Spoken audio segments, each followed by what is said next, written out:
నేను 1/2 లీటర్ ఆవు పాలు తీసుకున్నాను. లక్ష్మీ దీపం కాబట్టి లక్ష్మీదేవికి ఆవు పాలు అంటే ఇష్టం, అందుకని 1/2 లీటర్ ఆవు పాలు తీసుకున్నాను. ఇప్పుడు మనం అటుకుల పాయసం చేసుకోబోతున్నాం. పాలు పొంగొచ్చినాయి. ఇప్పుడు మనం పొంగొచ్చిన పాలల్లో అటుకులు వేసుకుందాం. నేను గుప్పెడు అటుకులు తీసుకుంటున్నాను. అటుకులు వేసుకొని కలుపుకోవాలి.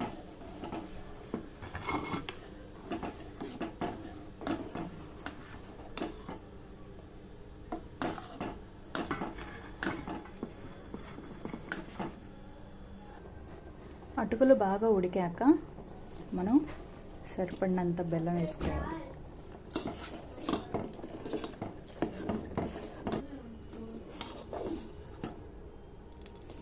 బెల్లం బాగా కరిగే వరకు తిప్పుకోవాలి.